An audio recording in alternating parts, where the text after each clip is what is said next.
ਪਹਿਲਾਂ ਸਾਨੂੰ ਟਾਈਮ ਦਿੱਤਾ। ਵਾਲੇਕੁਮ ਅਸਲਾਮ ਜੀ। ਸਾਡੀ ਵੀ ਖੁਸ਼ਕਿਸਮਤੀ ਭਾਜੀ ਤੁਸੀਂ ਆਉਂਦੇ। ਇਹ ਸਾਨੂੰ ਬਾਹਰ ਸੀ ਕਾਫੀ ਬਿਜ਼ੀ ਹਾਂ, ਤਾਂ ਜਦੋਂ ਚੱਲ ਮੇਰਾ ਪੁੱਤ ਸੀਰੀਜ਼ ਬਣੀ ਸੀਗੀ ਤਾਂ ਇੱਕ ਗੱਲ ਜੋ ਅਸੀਂ ਨੋਟਿਸ ਕੀਤੀ ਯੂਕੇ ਦੇ ਵਿੱਚ ਖਾਸ ਤੌਰ ਕਿ ਪੰਜਾਬ ਪਹਿਲੀ ਵਾਰੀ ਇਕੱਠੇ ਹੋਏ ਤਾਂ ਅਸੀਂ ਇਹਦਾ ਫਾਇਦਾ ਸਿੱਧਾ ਹੀ ਦੇਖਿਆ ਕਿ ਅਸੀਂ ਆਡੀਅੰਸਿਸ ਇਕੱਠੀਆਂ ਦੇਖੀਆਂ। ਉੱਥੋਂ ਹੀ ਪਤਾ ਲੱਗ ਗਿਆ ਸੀਗਾ ਕਿ ਇਹ ਜਿਹੜੀ ਫਿਲਮ ਦੀ ਰਿਵਾਰਡ ਆ ਇਹ ਕੁਛ ਅਲੱਗ ਹੀ ਚੀਜ਼ ਆ। ਤੁਹਾਡਾ ਕੀ ਖਿਆਲ ਹੈ ਇਸ ਬਾਰੇ? ਬਿਲਕੁਲ ਤੁਸੀਂ ਸਹੀ ਸੋਚਿਆ ਔਰ ਸਹੀ ਤੁਸੀਂ ਸਮਝਿਆ ਭਾਜੀ। 13 ਕਰੋੜ 85 ਲੱਖ ਪੰਜਾਬੀ ਜੀ ਜਿਹੜਾ ਪੂਰੀ ਦੁਨੀਆ 'ਚ ਫੈਲਿਆ ਹੋਇਆ, ਉਹ ਵਿੱਚ ਜਿਹੜਾ ਲਫ਼ਜ਼ ਆਉਂਦਾ ਨਾ ਜੀ ਚੜ੍ਹਦਾ ਪੰਜਾਬ ਤੇ ਲਹਿੰਦਾ ਪੰਜਾਬ, ਉਹ ਸਿਰਫ ਨਾ ਪਹਿਚਾਣ ਵਾਸਤੇ ਹੈਗਾ, ਵਰਨਾ ਇਹ ਪੰਜਾਬ ਹੈ।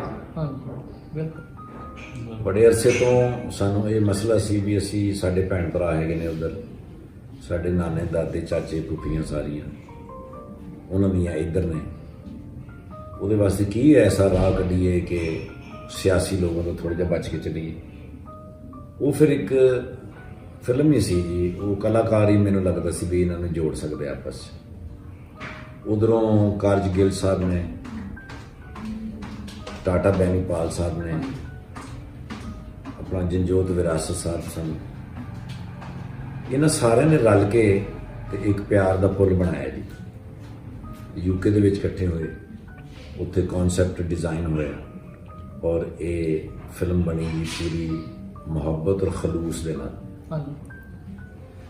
ਰਿਜ਼ਲਟ ਜਿਹੜਾ ਸੀ ਉਹ ਉਸ ਵੇਲੇ ਤੇ ਨਹੀਂ ਸੀ ਸਮਝ ਆਉਂਦੀ ਵੀ ਕੀ ਆਏਗਾ, ਲੇਕਿਨ ਇਹ ਜ਼ਰੂਰ ਦਿਲ ਦੇ ਵਿੱਚ ਹੈ ਸੀ ਵੀ ਇਹ ਏਡੀ ਵੱਡੀ ਕੋਸ਼ਿਸ਼ ਔਰ ਕਾਵਿਸ਼ ਜਿਹੜੀ ਹੋ ਰਹੀ ਹੈ, ਇਹਦੇ ਨਾਲ ਆਪਸ 'ਚ ਅਸੀਂ ਰਲ ਪਵਾਂਗੇ ਔਰ ਰਲ ਬੈਠੇ। ਉਹਦਾ ਰਿਜ਼ਲਟ ਬੜਾ ਅੱਛਾ ਹੈ ਜੀ। ਉਹ ਰੱਬ ਨੂੰ ਵੀ ਇਹੋ ਹੀ ਪਸੰਦ ਸੀ। ਹਾਂਜੀ। ਰੱਬ ਨੂੰ ਜਦੋਂ ਤੱਕ ਨਾ ਜੀ ਗੱਲ ਪਸੰਦ ਆਵੇ ਉਦੋਂ ਤੱਕ ਮੁਸ਼ਕਿਲ ਹੁੰਦੀ। ਰੱਬ ਨੇ ਵੇਲਾ ਵੀ ਚੁਣਿਆ ਹੁੰਦਾ ਤੇ ਬੰਦਾ ਵੀ ਚੁਣਿਆ ਹੁੰਦਾ, ਤੇ ਉਹ ਰੱਬ ਦੀ ਮਿਹਰ ਹੋਈ, ਅੱਲਾ ਮਿਹਰਬਾਨ ਹੋਇਆ ਤੇ ਸਾਰੇ ਭੈਣ ਭਰਾ ਰਲ ਬੈਠੇ। ਹਾਂਜੀ। ਦੂਸਰਾ ਸਵਾਲ ਮੇਰਾ, ਤੁਸੀਂ ਫਿਲਮ ਮੈਨੂੰ ਲੱਗਦਾ ਤਕਰੀਬਨ ਸਾਰੀ ਬਰਮਿੰਘਮ ਫਿਲਮ ਕੀਤੀ, ਪਹਿਲੀ ਫਿਲਮ ਸਾਰੀ ਬਰਮਿੰਘਮ।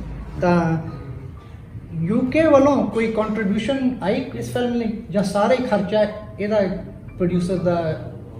ਅੱਛਾ ਜੀ, ਜਿਹੜਾ ਰਿਬੇਟ ਹੈ ਨਾ ਸਰ, ਵੈਸੇ ਤਾਂ ਪੂਰੀ ਦੁਨੀਆ ਦੇ ਵਿੱਚ ਹੈ, ਲੇਕਿਨ ਹਰ ਰਿਆਸਤ ਦੇ ਵਿੱਚ ਨਹੀਂ ਹੁੰਦੀ। ਹਾਂਜੀ। ਇਹ ਕੁਝ ਮੁxtਲਿਫ ਰਿਆਸਤਾਂ ਹੈ ਨੇ, ਜਿਸ ਤਰ੍ਹਾਂ USA ਦੇ ਵਿੱਚ ਵੀ ਹੈ ਨੇ, ਆਸਟ੍ਰੇਲੀਆ ਵੀ ਹੈ, ਕੈਨੇਡਾ ਵੀ ਹੈ, ਯੂਕੇ ਵੀ ਹੈ, ਲੇਕਿਨ ਯੂਕੇ ਬਾਕੀ ਸਾਰਿਆਂ ਤੋਂ ਬਿਹਤਰ ਹੈ। ਹਾਂਜੀ।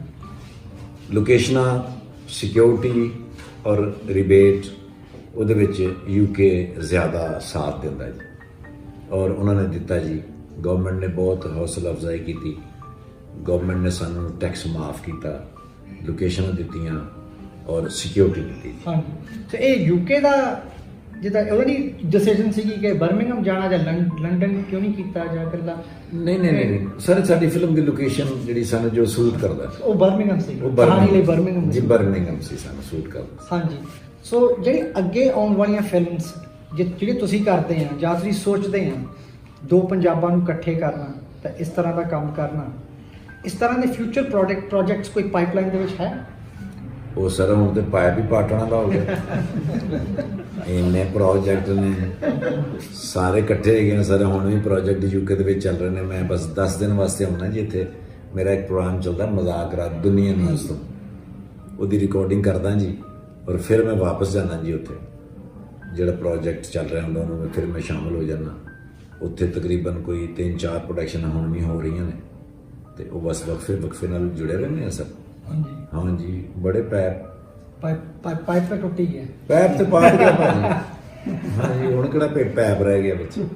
ਸਰ ਅਗਲਾ ਸਵਾਲ ਮੇਰਾ, ਜਿਸ ਤਰ੍ਹਾਂ ਹੁਣ ਤੁਸੀਂ ਯੂਕੇ, ਮੈਂ ਵੀ ਯੂਕੇ ਦਾ ਹਾਂ, ਤਾਂ ਜਦੋਂ ਤੁਸੀਂ ਯੂਕੇ ਜਾਂਦੇ ਆ ਕੋਈ ਉੱਥੇ ਮੁਸ਼ਕਲਾਂ ਆਉਂਦੀਆਂ ਆ ਲੋਕਲ ਗਵਰਨਮੈਂਟ ਤੋਂ ਜਾਂ ਲੋਕਾਂ ਤੋਂ, ਜਿੱਥੇ ਤੁਹਾਨੂੰ ਕੋਈ ਮੁਸੀਬਤਾਂ ਆਉਂਦੀਆਂ?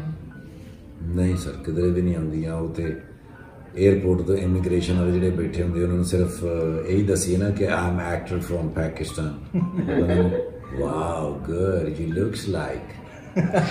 ਮੈਨੂੰ ਇਮੀਗ੍ਰੇਸ਼ਨ ਵਾਲਾ ਕਹਿੰਦਾ what kind of actor you are? ਮੈਂ ਕਿਹਾ ਆਈ ਐਮ ਕਮੇਡੀਅਨ। ਮੈਂ ਕਹਿੰਦਾ oh you looks like good Indian Pakistani film?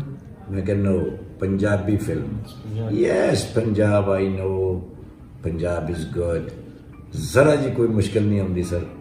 Airport ਤੋਂ ਬਾਹਰ ਨਿਕਲੀਏ ਸਾਨੂੰ ਇਹ ਹੀ ਨਹੀਂ ਪਤਾ ਲੱਗਦਾ ਵੀ ਕੌਣ ਲੈਣ ਆਇਆ। ਉੱਥੇ ਸਾਰੇ ਕੋਈ ਤਿਆਰ ਖਲੋਤੇ ਹੁੰਦੇ ਵੀ ਸਾਡੇ ਨਾਲ ਚੱਲੋ, ਸਾਡੇ ਨਾਲ ਚੱਲੋ ਭਾਜੀ। ਹਾਂਜੀ, ਜਿਹੜਾ ਪੰਜਾਬੀ ਨੂੰ ਵੇਂਦਾ ਉਹ ਕਹਿੰਦਾ ਭਾਈ ਮੇਰੇ ਨਾਲ ਆਓ, ਮੇਰੇ ਨਾਲ ਖਾਓ, ਮੇਰੇ ਕੋਲ ਰਵੋ ਤੇ ਮੇਰੇ ਨਾਲ ਚੱਲੋ। ਤੇ ਨਾ ਹੀ ਗਵਰਨਮੈਂਟ ਕੋਈ ਪ੍ਰੋਬਲਮ ਕਰਦੀ, ਕੋਈ ਪ੍ਰੋਬਲਮ ਨਹੀਂ ਕਰਦੀ।